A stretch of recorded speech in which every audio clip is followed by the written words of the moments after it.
Oi, pessoal, tudo bem? Que bacana! Estamos aqui de volta com a Prosa com o Bertaglia sobre um tema bastante pertinente às nossas vidas, na busca do conhecimento, na busca, inclusive, de ter uma vida melhor, né? Que é o autoconhecimento. Quem você precisa ser? Eu gosto muito daquelas frases centenárias e filosóficas e milenares que nos levam a fazer uma reflexão. O grande mestre Sócrates criou a frase conhece-te a ti mesmo. Fantástica, né?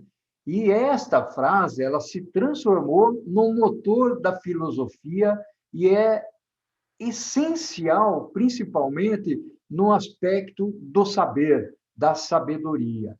Tal frase mostra que o autoconhecimento ele é importante e tem um poder, veja bem, olha o que eu vou falar, um poder libertador. É isso mesmo, é a liberdade em relação à ignorância, né? Embora seja uma palavra um pouco forte, mas é isso que nós queremos dizer aqui. O autoconhecimento traz verdades sobre nós mesmos e nos permite viver uma vida livre das crenças que são limitantes. Crenças estas que nos impedem, muitas vezes, de despertar da melhor versão de nós mesmos, ou seja, acordar para a vida e brotar aquela sensação do que nós temos de melhor para oferecer e para viver. Preste atenção nessa nossa prosa e reflita sobre as suas habilidades. Você confia nestas suas habilidades? Você sabe quem é você? Viver a experiência do autoconhecimento pode ser extremamente importante para você. E por isso eu vou refletir e prosear com uma amiga sobre esse assunto. Eu dei até uma paradinha para respirar aqui, esse assunto que é fantástico. É a Rosa Rios.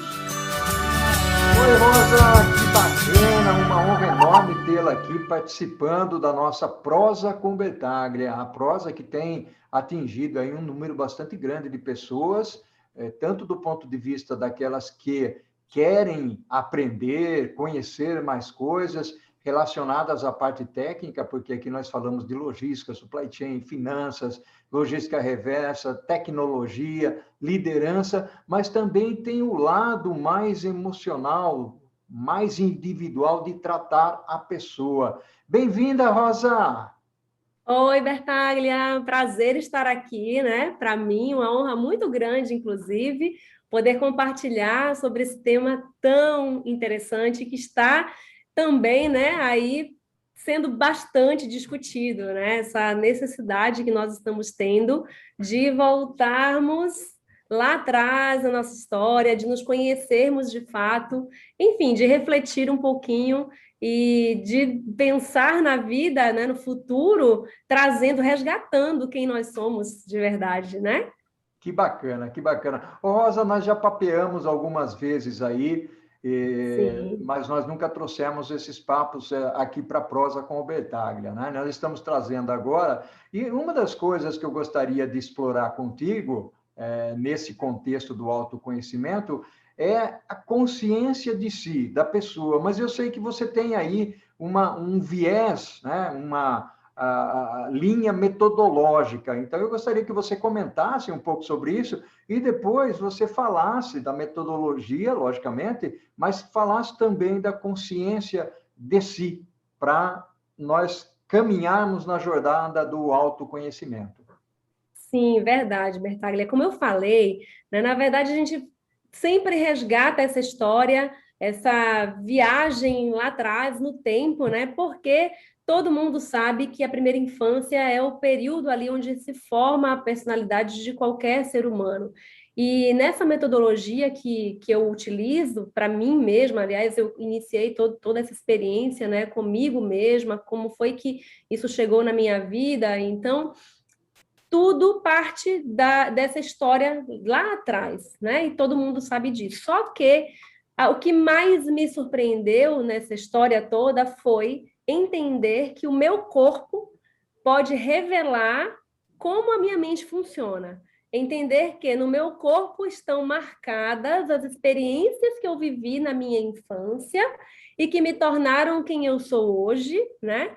E me mostra o que tem me levado ao longo da minha vida a decidir, a fazer as escolhas que eu fiz até hoje. E esse tudo está conectado com essas experiências da primeira infância. E essas experiências, Bertaglia, nós não conhecemos muitas vezes, não sabemos quais são elas, e elas são muito interessantes, porque além de marcar o nosso corpo, na verdade, o corpo ele só revela essas experiências, mas são elas que estão lá atrás, né, no inconsciente, nos dizendo aquilo que nós temos que fazer. Então, as nossas ações no nosso dia a dia, elas são influenciadas pela maneira como nós vivemos essas experiências, e o nosso corpo revela quais foram essas experiências e o quanto nós vivemos de cada uma delas, né? Inclusive, só para seus ouvintes aqui, as pessoas que estão aqui vendo sempre o seu conteúdo, entenderem, falar um pouquinho sobre essas experiências, posso? Claro, claro. Então, na realidade, partimos do pressuposto de que nós vivemos 5 experiências, 5 emoções, 5 sensações que marcaram a nossa mente lá na infância, desde a gestação, né? A primeira que nós vivemos é a experiência de rejeição, ainda no útero materno. E a cada experiência que nós vamos vivendo, nós ativamos alguns recursos que vão nos levar para a vida, porque todos nós, seres humanos, nascemos para vivermos, né? Nós nascemos com predisposição para a vida, para superar as dificuldades, os desafios que são normais e já começam desde o útero, inclusive, né? E esses recursos que nós ativamos a cada sensação dessa é que vai nos levar ao longo da vida. Então, a primeira que nós vivemos é a rejeição no útero da nossa mãe, e lá nós ativamos o superpoder da criatividade, né? Nós vamos concentrar energia na cabeça, porque a gente não conhece o mundo ainda, e vamos desenvolver essa criatividade para atravessarmos essa sensação de rejeição que é vivida. E não é só quando a mãe rejeita o bebê que isso acontece, tá, Bertaglia? Porque algumas pessoas podem achar assim, mas a minha mãe não me rejeitou, minha gravidez era desejada, foi planejada, etc. e tal. Não importa. O que faz a criança sentir, o bebê sentir essa sensação no útero da mãe, é o que a mãe está vivendo no mundo exterior que faz com que ela tenha ali algum tipo de conflito, estresse, né? Ou qualquer preocupação que gera mudanças naquele ambiente interno no útero e faz com que o bebê se sinta rejeitado pelo fato de esse útero não estar tão acolhedor. Então, você quer dizer, por exemplo, nesse período de pandemia aqui, as mamães estão extremamente preocupadas com o que pode acontecer. Então, esse pode ser um exemplo disso que você está falando? Perfeitamente. Um grande desencadeador. Daqui a alguns anos vamos poder, inclusive, provavelmente constatar a presença dessa sensação no formato do corpo das pessoas que tiverem nascido nesse período. Um grande risco, sim. Especialmente se essa família enfrentou algum problema até mesmo financeiro, como muitas famílias aí tiveram pessoas desempregadas. Imagina, a mulher está gestante e o marido fica desempregado num contexto como esse, né? Causa, com certeza, muita preocupação para a família, e a mãe, que tem um instinto protetor maior, já se antecipa e se preocupa com como vai ser o sustento dessa criança. Mas filho é mais uma despesa, fato, né? Então já se preocupa como vai ser o sustento da família, como vai suprir as necessidades daquela criança. Então isso pode sim gerar uma preocupação para essa mãe. E quais são os outros? Você tinha falado de 5, né? Sim, verdade. Então, logo depois que a criança nasce, aí ela vai experimentar outras sensações e entra no período onde ela vai viver a sensação de abandono. E por que esse abandono? Novamente, não é quando a criança é abandonada efetivamente por quem está cuidando dela, né? Mas é quando ela não tem a necessidade dela atendida. E o que significa isso? Às vezes a criança, nessa idade a criança chora por tudo, né? O bebê não sabe fazer outra coisa. Se ele tem alguma coisa que não está atendendo, que não está sendo atendido, algum desconforto, alguma dor, alguma situação, ele vai chorar. Então, quando ele chora, o que a mãe faz? Às vezes, no desespero, taca a mamadeira na boca do menino, dá o peito, né? Enfim, é fome. Tudo que o bebê chora é fome, nem sempre é fome. Às vezes ele está com dor. E até se descobrir, até a mãe entender, até ela perceber o que está causando aquele choro, aquela criança já chorou muito. Então, para aquele bebê, a sensação que ele vivencia é de abandono. Então, nesse momento, ele vai ativar o segundo superpoder, que eu chamo carinhosamente, na verdade, né, um recurso natural nosso, que é o da comunicação. É o esforço que ele vai fazer para se comunicar, para se fazer compreendido ali naquela relação com a mãe ou com quem quer que esteja cuidando do bebê nesse momento, né? Então, essa é a segunda sensação. Vamos para a próxima já. Vamos lá. Legal. A terceira é a de manipulação, viu, Bertaglia? E essa é muito interessante porque ela já se forma no período em que a criança já está maiorzinha, ali por volta de 1 ano e meio, interagindo, super interagindo já com todos, com pais, com tios, com primos, com coleguinhas.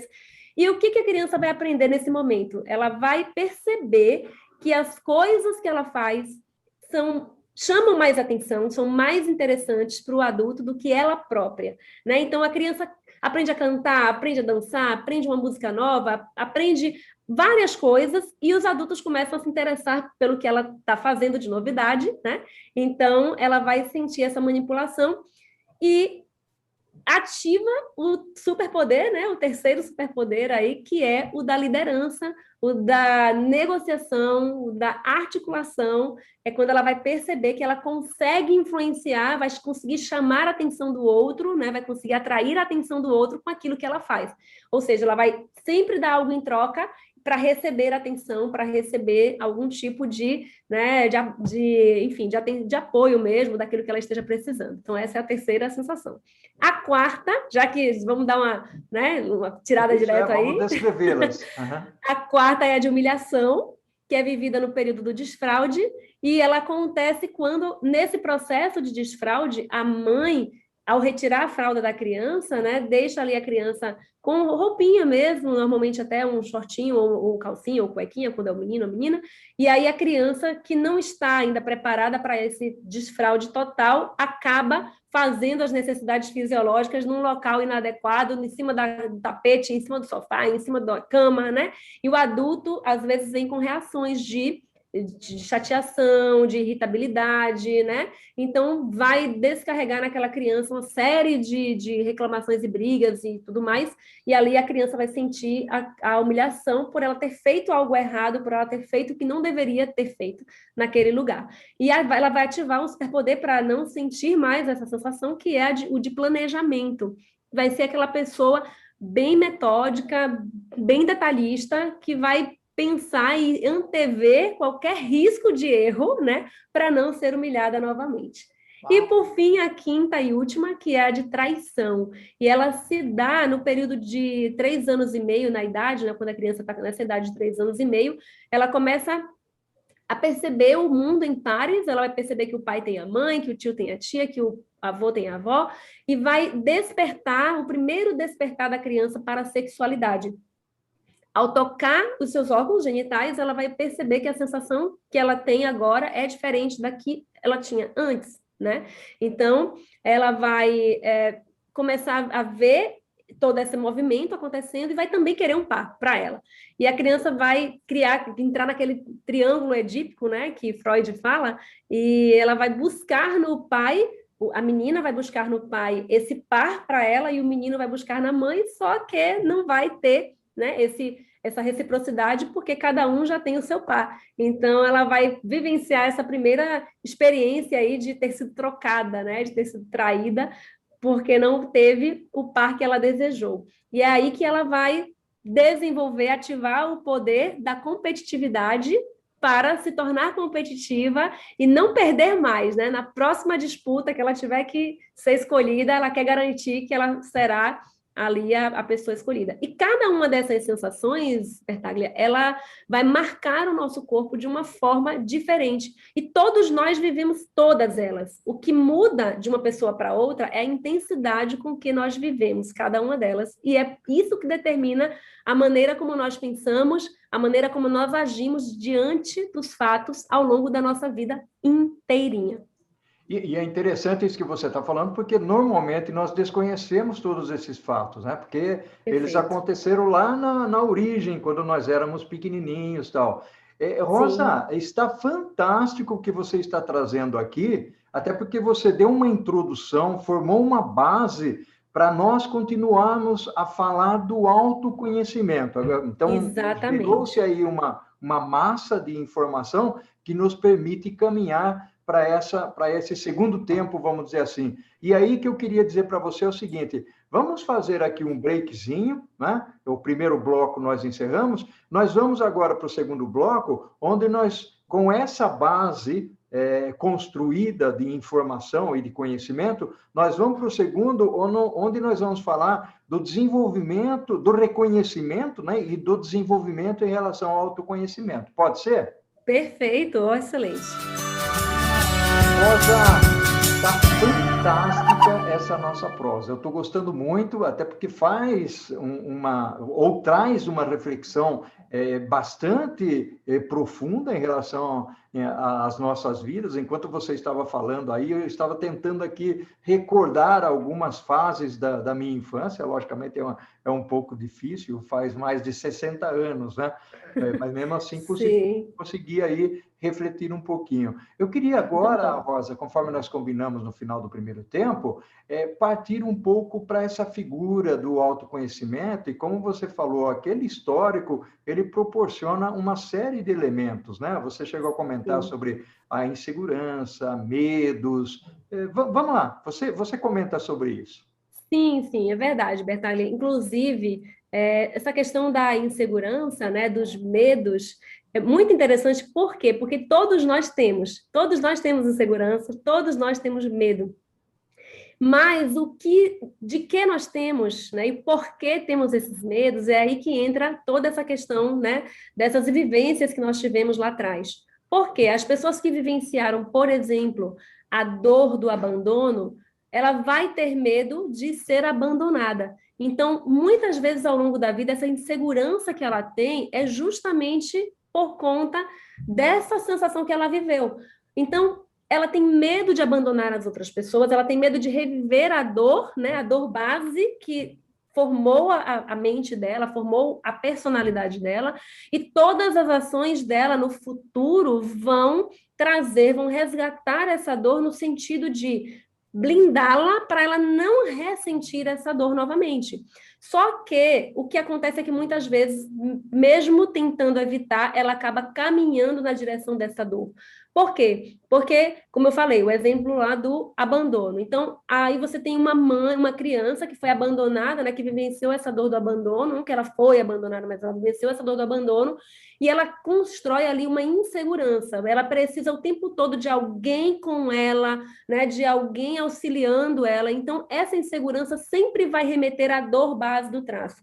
A do abandono, ela vai ter medo, por exemplo, de dizer não para as pessoas, e muitas vezes acaba sobrecarregada de tarefas no trabalho, né? Porque os colegas sabem que ela tem medo que ela não gosta de dizer não, que ela sempre topa um desafio, então ela acaba ficando muito sobrecarregada, não dá conta de fazer os trabalhos dela, as responsabilidades dela, né? Para quê? Por que ela faz isso? Porque ela acha que se ela disser não, ela vai deixar de ser boazinha, quando ela precisar do apoio daquela pessoa, ela não vai ter esse apoio, né? E essa mesma pessoa em casa, muitas vezes, quer dar conta de tudo, faz por todos e não faz por si mesma. E acaba que, para não abandonar o outro, para não dizer não ao outro, ela diz não para ela mesma, por medo de não ser acolhida quando ela precisar. O que acontece na maioria das vezes é que ela acaba não sendo acolhida porque ela não pede. É o tipo da pessoa que ela não pede ajuda, ela não diz que precisa de ajuda, ela espera as outras pessoas perceberem, e essa percepção nem sempre vem. E muitas vezes o que eu tenho visto é as pessoas adoecendo para conseguirem receber essa atenção e esse apoio. Então, toda a insegurança, né, todo esse conflito que vem do medo de fazer alguma coisa ou de deixar de fazer, passa sempre pelas dores básicas que foram vivenciadas nessa infância aí. Olha só que bacana. Essas suas colocações, elas são fantásticas. E uma das coisas que você comentou comigo, numa das conversas que nós tivemos, o Rosa, foi sobre a característica física da pessoa, né? Ou seja, você olhando a característica física da pessoa, você consegue, de alguma maneira, identificar quais são como é que eu chamaria? Não chamaria de fraquezas As ou sensações, né? Nós sensações. chamamos de sensações básicas que ela vivenciou na infância, Como é que né? é isso? Você tem exemplo? Algum famoso Sim, aí? aham, vários. Temos sim. Olha, falando sobre, já que eu já falei da dor do abandono, né, aqui na fala anterior, pessoas que têm corpos mais redondinhos, né, mais fofinhas, por exemplo, elas vivenciaram com maior intensidade a dor do abandono. Um famoso que traz esse exemplo muito bem é o Jô Soares, né, o Ah, apresentador. Ele é uma pessoa que viveu a dor do abandono com intensidade. Veja que ele tem um corpo bem fofinho, parece um bebê grande, né? Que você tem vontade de aham. pegar ele, colocar no colo e ninar, aquela carinha fofinha, redondinha, todo jeitosinho. Ele é um ótimo exemplo de quem viveu essa dor. Temos, né, vários outros de cada uma das dores, né? Por exemplo, a Dilma Rousseff tem a dor da humilhação. Nós vemos aí um corpo mais quadrado, né? Aquela pessoa que tem um corpo mais parece um trator, é pesada, é dura, não tem muita mobilidade, né? Já é uma pessoa que viveu a dor de humilhação, por exemplo, né? Uau, que interessante.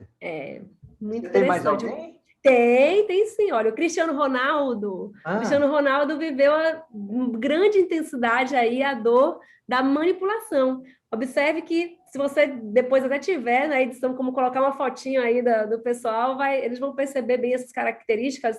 É um corpo mais triangular.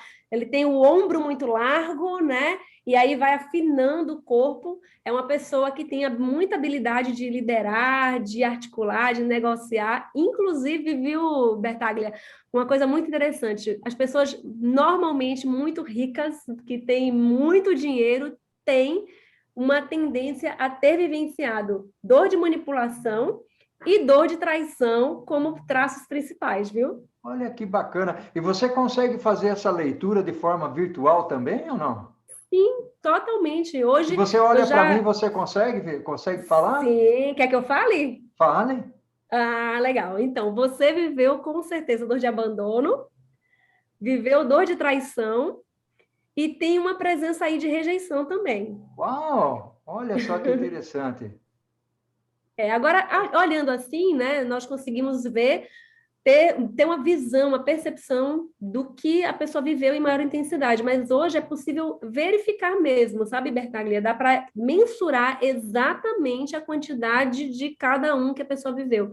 E aí isso é muito interessante realmente, porque nós entendemos o que está travando a vida da pessoa, inclusive, né? E sempre está ligado a essas dores principais. O E que daí trava a quando nossa vida é isso. tá. E daí quando você conhece esses fatores, né? Alguns deles eu já tinha ideia disso, né? Até em função da característica familiar, né? Italiano, né? Impositivo, tem todo um esquema aí. Então, mais ou menos, Aham. eu imaginava que você fosse falar um só, mas falou três, então tudo bem. Então, com certeza, Mas fez sentido para você? fez sentido para mim, sim. Bacana. O ponto aqui que eu gostaria de trazer agora é, uma vez identificado nisso, porque você está falando do autoconhecimento, né? Exatamente. É, como é que a gente trabalha esses aspectos? Isso que é importante. Como procurar ajuda, né? Ou seja, como melhorar isso, né? Para você não carregar isso pela vida inteira, né? Perfeito, muito boa pergunta, Bertaglia, porque esse é o nosso maior desafio, né? Por termos vivido essas dores, nós temos superpoderes, como eu falei.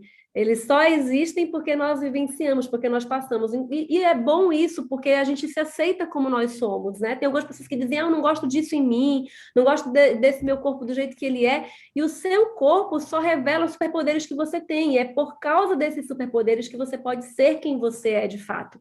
E hoje nós temos visto muitas pessoas sendo quem elas não precisam ser, por causa das crenças que estão sempre ligadas a essas dores, e você falou sobre crenças em um momento daí da sua fala, e isso é muito Uhum. importante, porque, inclusive, a depender da dor que a pessoa viveu, ela pode vir a ter alguma crença de uma maneira mais intensa do que outras, né? Pessoas que enfim, viveram dores como de traição, por exemplo, elas podem acreditar, se ela vem fruto de um relacionamento familiar, que a mãe era traída pelo pai, ela pode simplesmente acreditar que nenhum homem presta, e ela vai ter uma facilidade de acreditar nisso muito mais do que uma pessoa que viveu dor de rejeição, por exemplo. Então, isso só para citar uma, né, crença.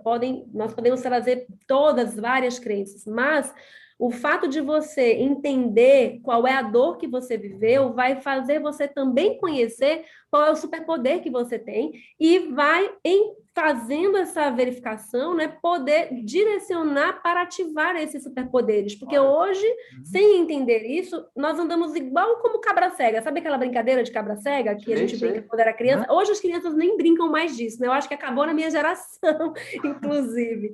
Mas a cabra cega é isso, você anda com os olhos vendados e vai atirando para tudo quanto é lado, né? Sai brincando, tentando encontrar a pessoa, mas sem conseguir enxergar. E é assim que nós temos vivido, cegos, porque não sabemos quais dores vivemos e o porquê de nós agirmos assim. Mas quando você traz isso, né, quando joga um holofote ali e traz isso à tona, você consegue ter um controle maior, vai entender melhor as situações. Quando você as vive, você consegue relacionar qual dor tem lá, né, a qual dor essa situação remete e, consequentemente, qual o superpoder que você tem para usar e, enfim, resolver essa questão, né? Então, faz uma diferença muito grande. Isso que você está falando, na realidade, sempre tem uma correlação entre a dor, né?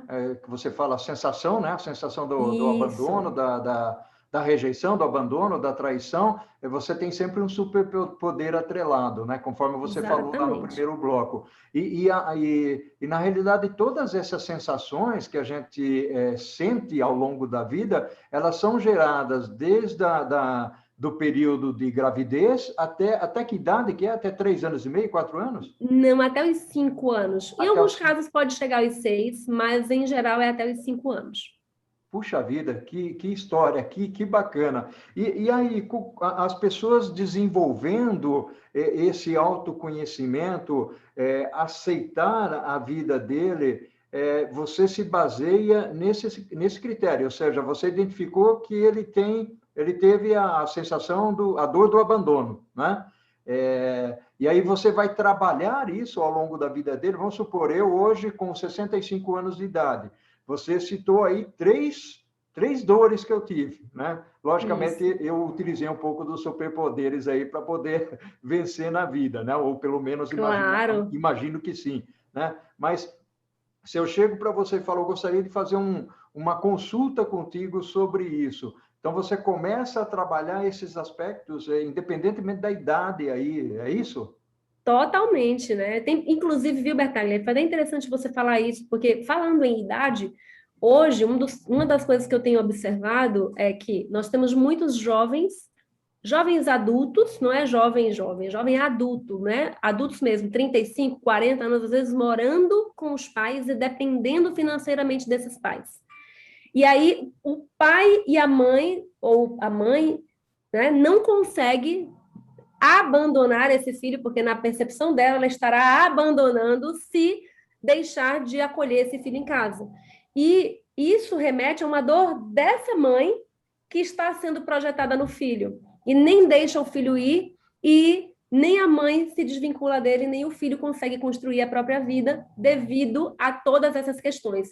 Então, uma pessoa dessa, falando sobre a questão da idade, né, uma senhora como essa que tem um filho com essa idade morando em casa, fazendo uma análise assim, ela conseguiria entender exatamente a que momento essa dor está, né, vinculada, e dessa forma ela consegue desenvolver algumas ações, nós traçamos planos de ação que vão levar essa pessoa a resolver internamente esse problema que é dela, para que ela possa deixar o filho ir e construir a independência dele, né? Então, isso traz consequências em todas as idades, assim como pessoas que chegam a uma certa idade mesmo, independente dessa questão, né, mas estão muito cansadas, estão insatisfeitas se aposentaram e não sabem o que vão fazer, e agora? Parei de trabalhar, o que eu vou fazer, por exemplo, né?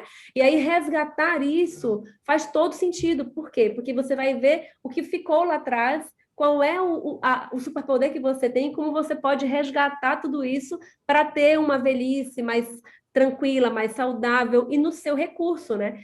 Assim como tem pessoas idosas que, fiquei idosa, agora quero morar na casa dos meus filhos, porque depois de velho, o filho tem que cuidar de pai, porque pai cuidou de filho um dia. Isso tudo remete a todas essas questões que estão lá atrás. Então, tanto para construir uma vida adulta saudável, como para ter uma velhice saudável, é importante o autoconhecimento.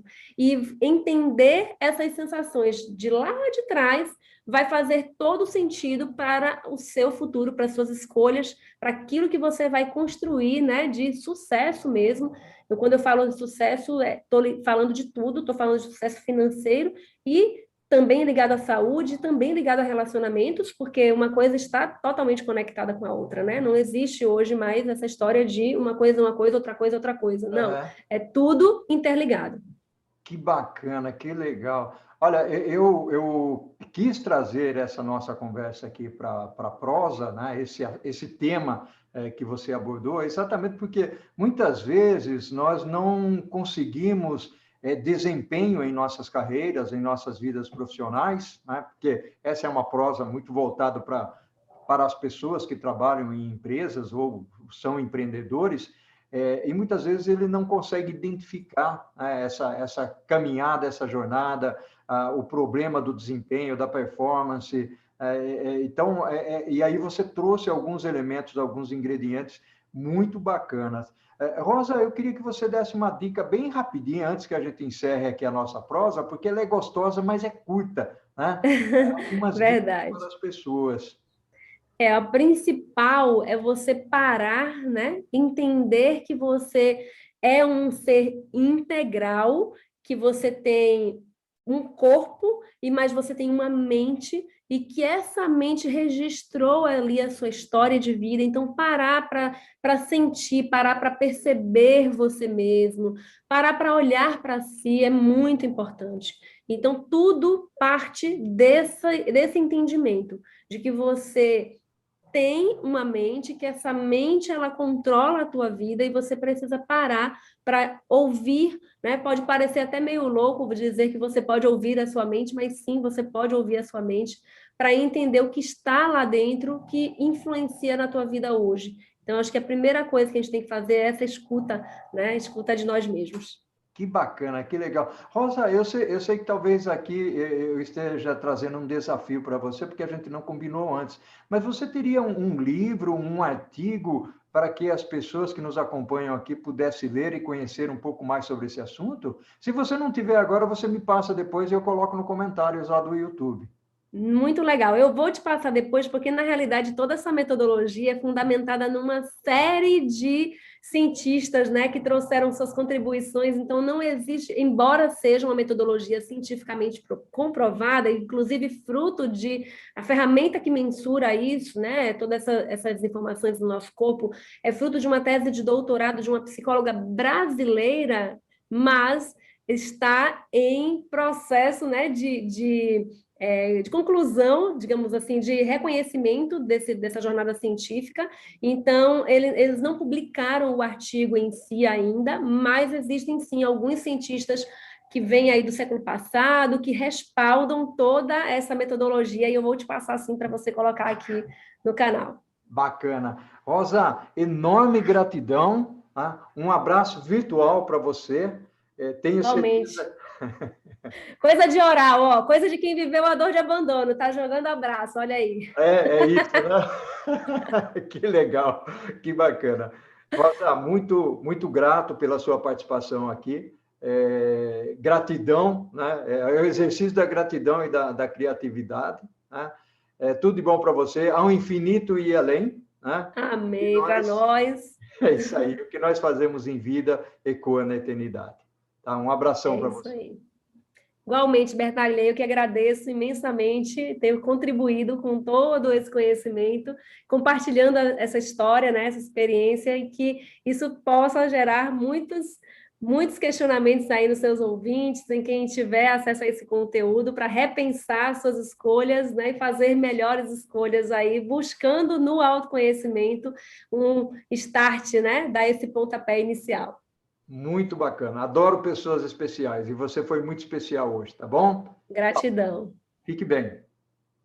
Tchau, tchau.